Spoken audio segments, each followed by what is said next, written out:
Today, I'm making 3 different styles of faux fur collars, 2 of which are more scarf than collar, but you get the whole succinct and catchy title for the YouTube algorithm drift. Let's begin. First, a collar-shaped collar out of this acidic shade of red. It's slightly matted with a longer pile, so to ensure the pile flows all in a unified direction across the collar, I'm dividing my pattern up into thirds, marking clear nap lines along all pieces, with arrows pointing toward the outer edge of the collar. On the wrong side of my faux fur, I'm marking the dominant nap line. With this as a guide, I can then position my guillotined collar pieces, leaving enough room between each for seam allowance to be added. When marking with suspiciously blunt chalk, I always note to self that the inner edge is the edge that I'm meant to take seriously. While I'm here, I'm also marking out 1 centimeter seam allowance around each panel.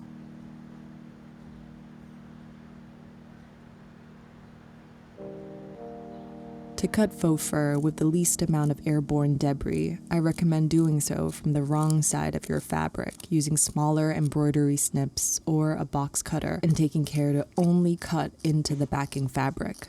A stern lint roll across each freshly cut edge cleans up any stubborn strands. Given the inevitability of my chalk rubbing off, I'm taking some extra time to thread trace the seams using some contrasting thread.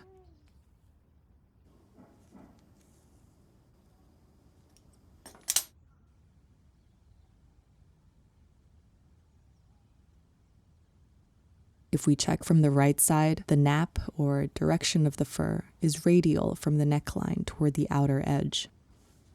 To ensure my collar has good posture throughout wear, I'm cutting out some tailoring canvas using the same pattern pieces from before, then laying each within its outlined home. Using contrasting thread so that you and I don't go completely blind, I'm securing the canvas to the faux fur backing using basting stitches running down the nap. Keeping the start and end points consistent when basting really helps to prevent weird shifts or unwarranted bubbles.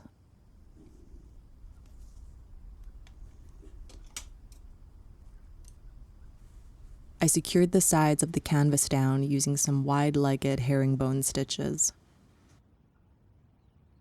In prep for the panels to be joined, all the fur along the seam allowance needs to be trimmed down. I'm using my left hand to gather, my right hand to snip, then a combination of both hands to gently guide the sacrificial lamb away into a neat pile, all at a glacial pace, to prevent furs from flying everywhere like fluffy little daggers.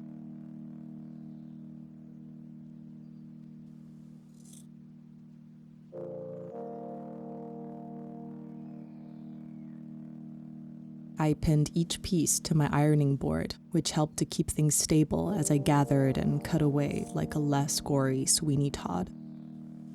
Faux fur does require some extra kerfuffling to work with, but as long as you have a lint roll or a vacuum nearby, it can be really quite fun.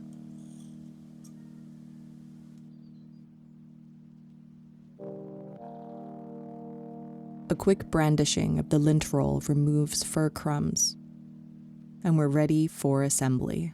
I'm pinning 2 designated panels together at a time, right sides facing, naked seam allowances touching, making sure no furs peek through.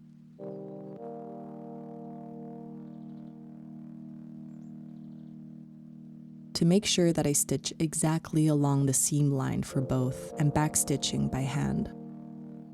Once united, I can then press the seams open using some silk organza as a pressing cloth to avoid the pile from being overly flattened and the faux fur from melting under high heat.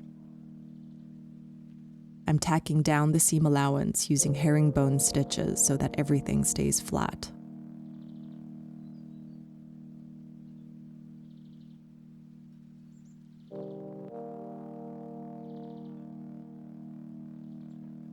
From the fluffier side of things, a quick swish of the bangs ensures all partings remain inconspicuous. For the lining, I picked out this mixed silk satin in a sun-kissed copper. On the fold, I'm marking out the whole collar, making it about 3 millimeters shorter around the perimeter compared to the shell. I'm attaching the two panels, right sides facing, starting at the center and working my way around. Since our lining is a lick smaller, the faux fur layer should bubble up a bit. I can then bring this over to the machine, where a walking foot ensures all layers are fed under the needle without any shifts. I'm leaving the neckline seam unstitched so that everything can be turned out.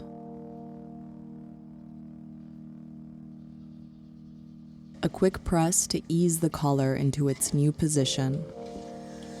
Then I can trim off excess along the faux fur seam allowance and pin it all down, followed swiftly by some basting to get rid of those pins ASAP.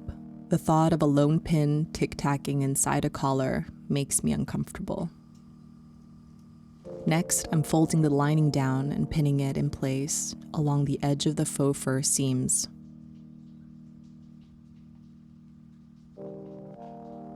Using matching thread, I can then feld this down permanently, catching a dollop of lining, then traveling beneath, catching some of that faux fur seam, and emerging again from under the lining edge. To see these stitches up close and in a more contrasted setting, I have an essential hand stitches video that goes over everything in more detail. A second round of prick stitches just inside the rim helps to keep the lining, really in place. Finally, a hook and an eye to tie it all together.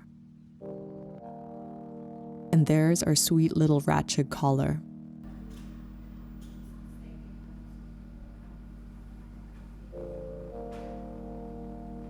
On occasion, I do enjoy cosplaying as an extrovert, and this one will be a good peacock tail to hide behind.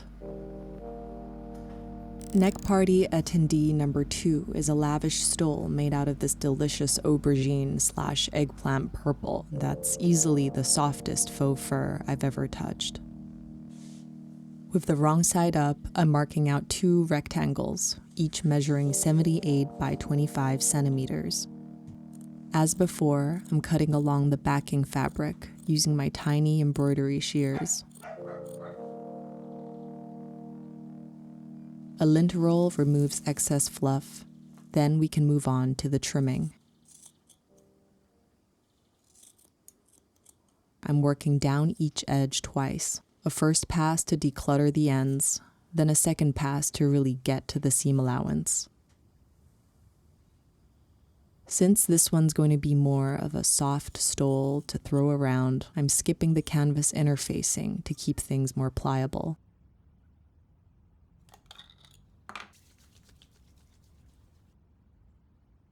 Once our seam allowances are cleaned up, I'm joining the 2 panels right sides facing along one of the shorter ends. A piece of scrap paper sandwiched in between helps to keep the fur out of the way during stitching. The paper can then be ripped off, and the ensuing seams can then be felled down to stay obediently flat.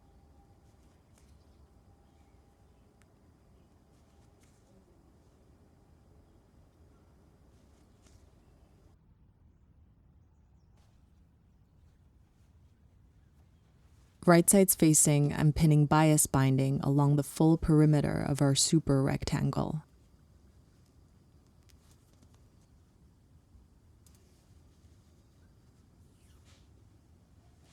A quick baste keeps things from shuffling, followed by some brisk weeding to remove delinquent furs that have weaseled their way through the gaps.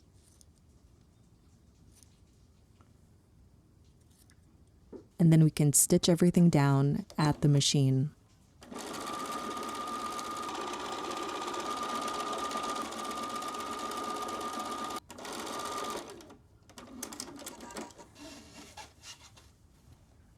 The tape can then be folded toward the wrong side, pinned, then tacked in place by hand.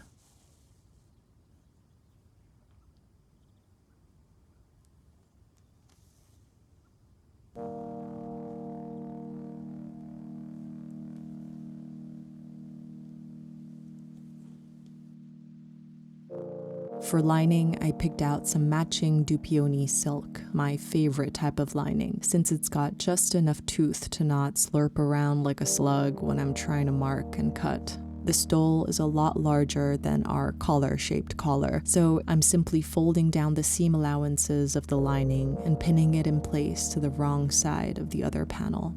The ensuing seams can then be felled down to stay obediently flat.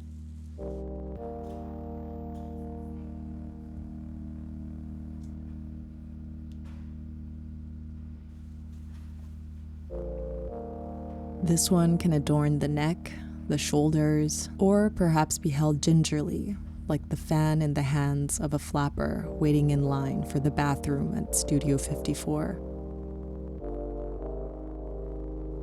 The third and final neck piece I'm making is this luscious black infinity collar, a snug hug that never comes undone, and my absolute everyday favorite all winter long.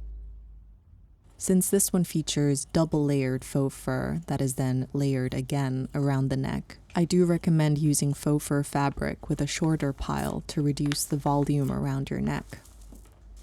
The steps of prep for this one are the same as before. I'm cutting out 2 rectangles. The total width I'm working with is double my head circumference, plus an extra 20 centimeters leeway for ease of wear. The unfolded height is double my approximate neck length plus seam allowance.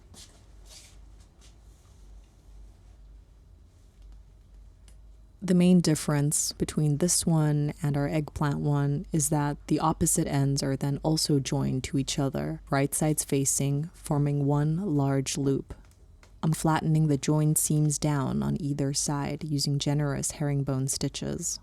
Binding can then be applied along the perimeter, folded toward the wrong side, creating a clean edge, then basted in place.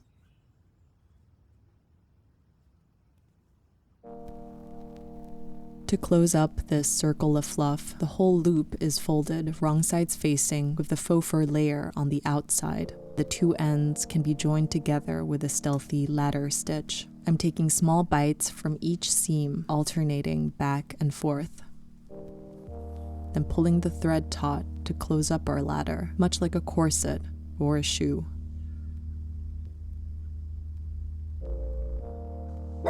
And with that impatient huff from Freddie, we're done.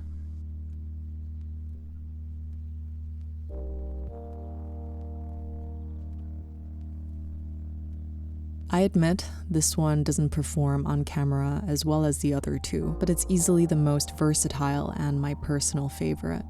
I hope you enjoyed this one. The pattern for collar number 1 is available on my site if you want to try making your own.